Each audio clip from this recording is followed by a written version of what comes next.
है। चलो देखो, तो देखो इसमें क्या है, प्रश्नावली 8.1 का चैप्टर है चतुर्भुज, यही ना। तो इसमें क्या बोला है, 2 नंबर का क्वेश्चन, 1 नंबर का क्वेश्चन तो हो गया था ना। 2 नंबर का क्वेश्चन है, यदि एक समांतर चतुर्भुज के विकर्ण बराबर हो तो दर्शाइए कि वह आयत है। मतलब एक समांतर चतुर्भुज दिया हुआ है और उस समांतर चतुर्भुज का विकर्ण क्या दिया है, बराबर है। विकर्ण मतलब देखो हम क्या करते हैं, बना लेते हैं, जैसे मान लो कि ए बी सी डी एक समांतर चतुर्भुज है, इसका विकर्ण एक ए सी और एक इसका विकर्ण बी डी। ये दोनों विकर्ण क्या दिया गया है, बराबर है। यहाँ पे हमें सबसे पहले जो दिया है लिखेंगे हल में क्या सब दिया है, समझो। दिया है ए बी सी डी एक समांतर चतुर्भुज है ना, समांतर चतुर्भुज है जिसके विकर्ण ए सी बराबर है किसके, बी डी के। समझो यहाँ पे हमने मान लिया ए बी सी डी एक समांतर चतुर्भुज है जिसका विकर्ण ए सी बराबर है किसके, बी डी के। हमें सिद्ध करना है, क्या सिद्ध करना है, ये कि ए बी सी डी एक आयत है, ये ना सिद्ध करना है। चलो यहाँ तक देखो, इसको लिखो, हमें ये सिद्ध करना है कि ए बी सी डी एक आयत है।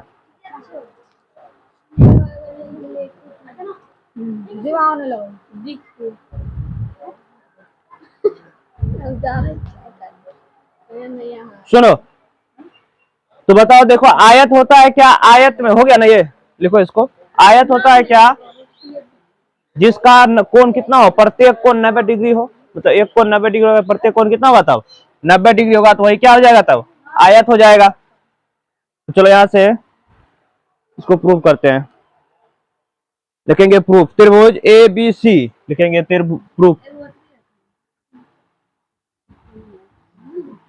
अब देखो एक त्रिभुज उसमें बन रहा है, यहाँ पे समझो रे, एक त्रिभुज बन रहा है ए बी सी, एक त्रिभुज बन रहा है डी, देखो डी बी सी, ये दोनों त्रिभुज बन रहा है। ये त्रिभुज कौन हुआ?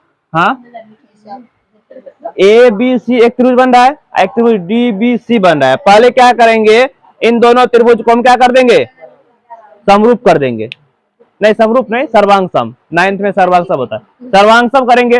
अब पता है सर्वांगसम त्रिभुज का क्या होता है, सभी भुजा बराबर होता है, प्रत्येक कोण भी क्या होता है, बराबर होता है ना। तो यहां से लिखेंगे त्रिभुज ए बी सी, त्रिभुज ए बी सी और त्रिभुज डी बी सी या डी सी बी में या डी बी सी में, ये ना डी बी सी लिया है,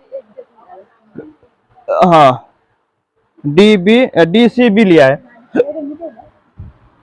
डी सी बी में। अब यहाँ पे देखो क्या शुरू में बोल दिया, ए बी सी डी क्या है, समांतर चतुर्भुज है ना। समांतर चतुर्भुज के आमने सामने की भुजा क्या होता है, बराबर नहीं होता है। तो बताओ क्या इस चतुर्भुज का मतलब इस त्रिभुज ए बी सी में ये भुजा और इस त्रिभुज की ये भुजा बराबर नहीं होगा। तो बोल देंगे ए बी बराबर डी सी, समांतर चतुर्भुज से, समांतर चतुर्भुज से, ठीक है। उसके बाद यहाँ पे समझो क्या एक चीज, यहाँ पे बी सी देखो दोनों में है, ए बी सी भी और डी सी बी भी, बी सी दोनों में रहा है ना। बी सी क्या हो जाएगा, बी सी उभयनिष्ठ, उभयनिष्ठ, दो भुजा बराबर हो गया। और इसमें कोई एक चीज देखो कॉमन आता होगा, एक चीज ए सी बराबर बी डी, ए सी बराबर क्या है, बी डी ने दिया है, यहां से दिया है ना, क्योंकि सवाल में बोल दिया, सवाल में ही बोल दिया था कि इसका विकर्ण क्या होता है, बराबर होता है, समांतर चतुर्भुज का विकर्ण बराबर है। AC बराबर हो गया किसके? AC बराबर है BD के विकर्ण से, विकर्ण से। अब बताओ विकर्ण तीनों भुजा बराबर हो गया, ये भुजा और ये भुजा। यहां से एस एस एस सर्वांग समता से त्रिभुज ABC सर्वांग सम हो गया किसके? त्रिभुज DCB के। अब बताओ जब त्रिभुज सर्वांग सम हो गया, जब त्रिभुज सर्वांग सम हो जाएगा तो क्या होगा? भुजा तो बराबर होगा ही, कोण भी बराबर होगा ही। यहां से हम बोल देंगे कोण ABC, कोण ABC, ये कोण ABC बराबर होगा कोण DCB के, कोण DCB के। ठीक है, तो ये भुजा क्या हो गया? जब त्रिभुज सर्वांग सम हो गया तो इसका कोण क्या हो गया? बराबर हो गया। अब बराबर त्रिभुज के मतलब सर्वांग सम त्रिभुज के कोण भी क्या होगा? इसका ये कोण, इस त्रिभुज का ये कोण और इस त्रिभुज का ये कोण क्या होगा? बराबर होगा। और हमें पता है कि ये रेखा और ये रेखा एक दूसरे के समांतर है, समांतर चतुर्भुज है ना। हमें पता है समांतर चतुर्भुज। इसको थोड़ा सा इधर खींच ले, ऐसे इसको भी थोड़ा सा इधर की ओर खींच ले, इसको भी थोड़ा सा इधर खींच लो, इसको भी अगर थोड़ा सा इधर खींच लो, वही बात इधर भी कर दो, थोड़ा सा इधर खींच लो, थोड़ा सा इधर इसको आगे बढ़ा लो, इसको भी आगे बढ़ा लो। तो बताओ क्या ये जो दो समांतर रेखा है क्या उसको एक तिर्यक रेखा ये नहीं काट रहा है? जब तिर्यक रेखा काटेगा तो हमें पता है एक ही और के अंतः कोण मतलब इस कोण का योग प्लस इस कोण का योग कितना होता है? 180 डिग्री। 180 होता है ना एक ही और के अंतः कोण से। यहां से हम बोलेंगे कोण ABC प्लस कोण DCB बराबर होगा किसके? 180 के। क्यों लिखेंगे कहां से? तो समांतर चतुर्भुज के एक ही अंतः कोण से। हाँ लिखेंगे अंतः, एक ही और के अंतः कोण से, एक ही और के अंतः कोण से। क्या समझा? क्योंकि ये रेखा और ये रेखा समांतर है, ये रेखा और ये रेखा समांतर है ना।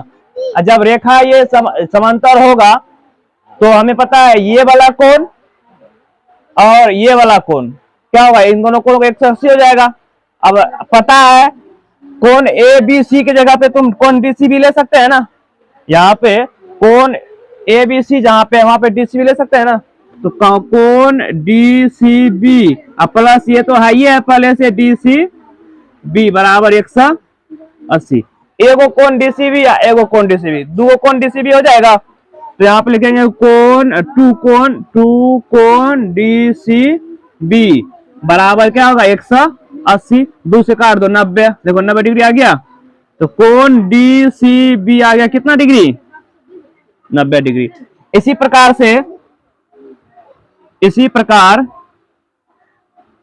कोण ABC कितना आएगा?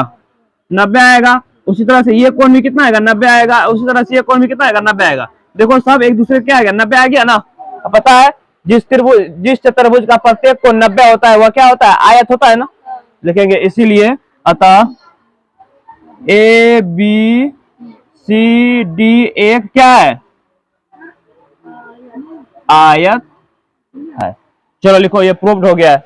लिखो यहाँ, चलो यहाँ पे सुनो क्वेश्चन है क्या। देखो यहाँ पे बोल रहा है दर्शाइए कि एक वर्ग के विकर्ण मतलब एक वर्ग है और बता रहे अभी कहाँ है वर्ग। एक वर्ग के विकर्ण बराबर हो और परस्पर समकोण हो। मतलब ये दिखाना है परस्पर समकोण भी होना चाहिए और समद्विभाजित भी होना चाहिए। मतलब एक वर्ग बना लेते हैं। चलो तो हम बना लेते हैं, मान लो ये एक वर्ग है।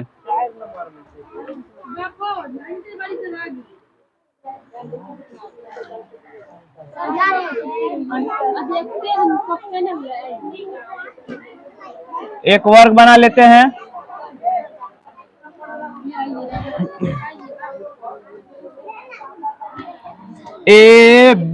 ABCD इसका विकर्ण मान लो, एक विकर्ण AC है, एक विकर्ण BD है। तो ये इधर मिटाए, हल्ला नहीं करेगा ये बेटा, ये क्यों हल्ला कर रही है?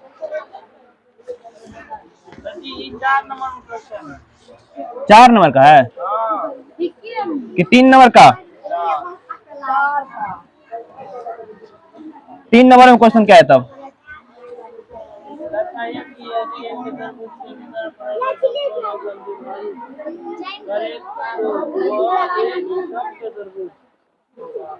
चलो इसको, चलो इसको तब 4 नंबर कर लो, ठीक है? अरे इसको 4 नंबर कर लो, ठीक है? 4 नंबर का क्वेश्चन लिख दिए हैं, इसको 4 नंबर ही कर लो, ठीक है? बताइए। हाँ तो देखो ABCD क्या है, एक वर्ग है ना, तो हम मान लेते हैं, चलो यहां से लिखेंगे हल में, माना कि ABCD एक वर्ग है। एक गप क्यों कर रही है रे आरती? देखो इधर, मान लिया ABCD क्या है, एक वर्ग है। अब हमें पता है वर्ग की सभी भुजा क्या होता है, बराबर होता है ना, तो इसीलिए क्या हो जाएगा, AB बराबर BC बराबर DC बराबर AD। सब भुजा, ये भुजा, ये भुजा, ये भुजा, सब भुजा क्या होगा, बराबर होगा ना, क्योंकि ये एक वर्ग है। अब यहाँ पे समझो,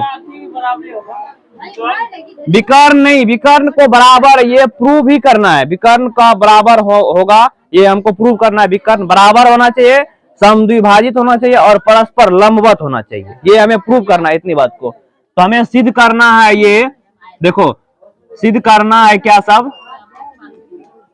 देखो सिद्ध करना है AC बराबर, ये विकर्ण AC बराबर होना चाहिए किसके, विकर्ण BD के। उसके बाद ये बिंदु O पे मान लो क्या कर रहा है, प्रतिच्छेद कर रहा है, तो यहां से AO बराबर CO बराबर DO बराबर BO। सुनो इधर, क्या होना चाहिए, बराबर होना चाहिए, और परस्पर लंबवत भी ना, परस्पर समकोण होना चाहिए। समकोण मतलब समझा, मतलब AC लंब होना चाहिए किस पे,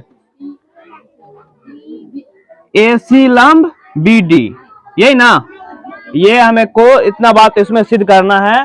तो लंब मतलब क्या, मतलब यहाँ पे 90 डिग्री का कोण बनना चाहिए, ये हमें दिखा देंगे कि यहाँ पे अगर 90 का कोण बन गया तो हो गया, ये होगा। जाओ, नहीं 9th वाले पढ़ा रहे हैं।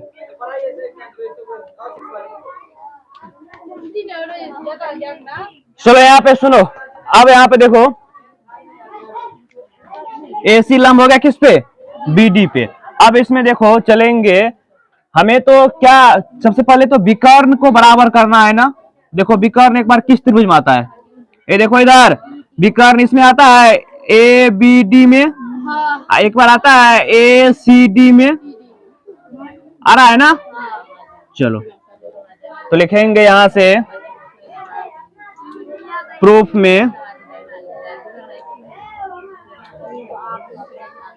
त्रिभुज ABD और त्रिभुज ACD में। अब इसमें देखो, अभी लिखो नहीं, समझो इधर, इस त्रिभुज का ये भुजा और इस त्रिभुज का ये भुजा बराबर नहीं होगा,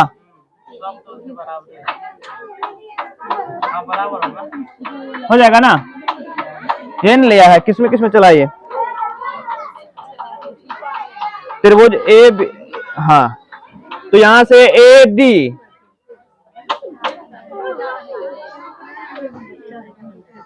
उल्टा चल दिए क्या रे,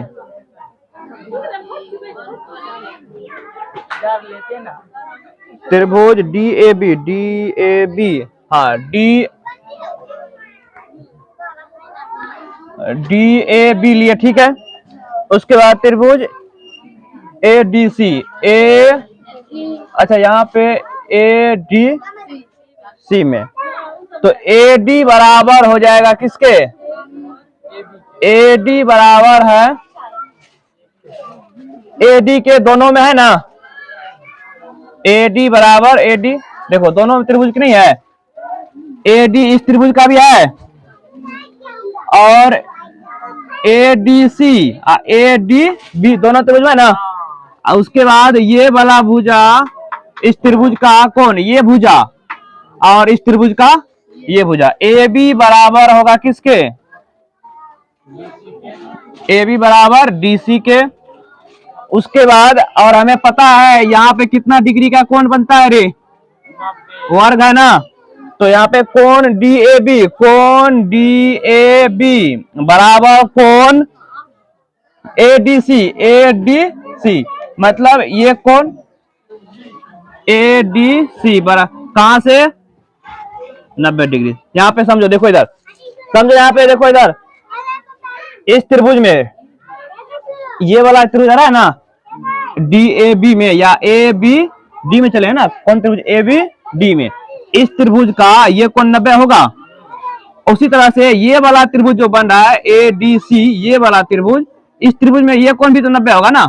मतलब इस त्रिभुज का ये कोण और इस त्रिभुज का ये कोण क्या होगा, बराबर होगा कहां से 90 डिग्री से। तो हो गया एस ए एस, तो लिखेंगे एस ए एस सर्वांग समता से त्रिभुज ए बी डी सर्वांग सम हो गया किसके, त्रिभुज ए सी डी के। अब बताओ जब त्रिभुज सर्वांग सम होता है तो क्या होता है, भुजा तो अनुपात, भुजा क्या होगा, बराबर होगा ना।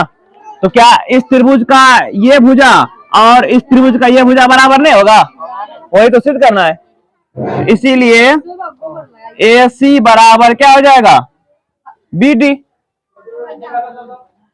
हाँ इसीलिए ए सी बराबर क्या हो गया बी डी हो गया। और हमें पता है चूंकि ए बी, अब हमें सिद्ध करना है क्या, ये परस्पर समद्विभाजित करता है, ये हमें सिद्ध करना है ना, परस्पर समद्विभाजित करेगा, ये इसको हमें सिद्ध करना है। तो देखो परस्पर समद्विभाजित करने का क्या मतलब, बराबर बराबर भाग में उसको बांट रहा है, सम मतलब बराबर। लिखेंगे यहाँ पे क्या, ये बात तो पहले बता चूंकि ए बी सी डी क्या है, एक वर्ग है, एक वर्ग है। और इससे पहले हम पढ़ चुके हैं कि एक वर्ग जो होता है ये समांतर चतुर्भुज होता है, एक वर्ग है, इसीलिए क्या है, इसलिए ए बी सी डी एक समांतर चतुर्भुज है। अब बताओ समांतर चतुर्भुज होगा, और जब समांतर चतुर्भुज होता है तो समांतर चतुर्भुज का विकर्ण हम सिद्ध कर चुके हैं ना। समांतर चतुर्भुज का विकर्ण क्या करता है, परस्पर समद्विभाजित करता है। यहां से बोल देंगे ए ओ बराबर सी ओ बराबर बी ओ बराबर डी ओ, ठीक है। चलो अब हमें सिद्ध करना है क्या, परस्पर लंब होता है। तो लंब मतलब क्या, अगर हम दिखा दे किसी तरह से कि AC और BD के बीच में 90 का कोण बन रहा है तो हम बता देंगे 90 का कोण बनेगा तो क्या होगा, समकोण वही होता है, एक जिसका कोण 90 डिग्री का होता है वही क्या होता है, समकोण होता है। तो यहां से लिखेंगे अब त्रिभुज AOB और त्रिभुज AOD में, चलो खोजो यहाँ पे देखो। अब देखो ए यहाँ पे O है, AOB त्रिभुज AOB तथा त्रिभुज AOD में, त्रिभुज AOB त्रिभुज AOD में देखो यहाँ पे समझो रे, कौन त्रिभुज चल रहे इस त्रिभुज में, देखो हम घेर दे रहे हैं, त्रिभुज AOB और त्रिभुज AOD मतलब इस वाले त्रिभुज में और इधर से इस वाले त्रिभुज में। देखो इन दोनों त्रिभुज को पहले हम क्या कर देते हैं, पहले इन दोनों त्रिभुज को हम कर देते हैं सर्वांगसम। अब पता है जब त्रिभुज सर्वांगसम होगा तो कोण क्या होगा, बराबर होगा। तो यहां से बोल देंगे कोण नहीं, इस त्रिभुज की ये भुजा इस त्रिभुज की भुजा बराबर है AD बराबर है किसके, AB के, पहले AB बराबर AD करो, AB बराबर AD क्योंकि वर्ग है, वर्ग की प्रत्येक भुजा क्या होता है बराबर। AO देखो दोनों में हो रहा है, OA क्या है, OA बराबर OA उभय निष्ठ दोनों में है। तो अब क्या करेगा बराबर, तब एक चीज और ओ बी बराबर ओ डी क्या, हाँ ओ बी यहाँ पे कर पहले से बता चुके हैं ना, ओ बी बराबर या बी ओ बराबर ओ बी। इस त्रिभुज में देखो, इस त्रिभुज में ओ बी खोजो कहाँ पे, यहाँ पे है, और इस त्रिभुज की ओ डी बराबर है ओ बी बराबर ओ डी। तो एस एस एस सर्वांग समता से त्रिभुज ए ओ बी सर्वांग सम हो गया किसके, त्रिभुज ए ओ डी के। अब बताओ जब त्रिभुज सर्वांग सम होगा तो कोण भी क्या होगा, बराबर होगा। ऐसे बोल देंगे कोण ए ओ डी, नहीं ए ओ बी ना, ए ओ बी, ए ओ बी प्लस कोण ए ओ डी, मतलब ये कोण और इस कोण बराबर होगा किसके, कोण ए ओ डी के। ये वाला कोण और ये वाला कोण क्या है, बराबर है। अब हमें पता है ये दोनों कोण बना है किस पे, एक रेखा पे बना है ना। ये दोनों जो कोण है, ये दोनों कोण किस पे बना है, रेखा पे।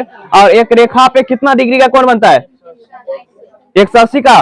तो एक रेखा पे 180 का कोण बन गया। अब हमें पता है 90 पुराना है, क्योंकि लंब समकोण दिखाने 90 लाना है ना। तो हमें यहाँ पे लिख देंगे, इसीलिए कोण ए ओ बी प्लस कोण ए ओ डी बराबर क्या होगा, 180। कहां से, रेखिक युग्मक से, रेखिक युग्म कोण से।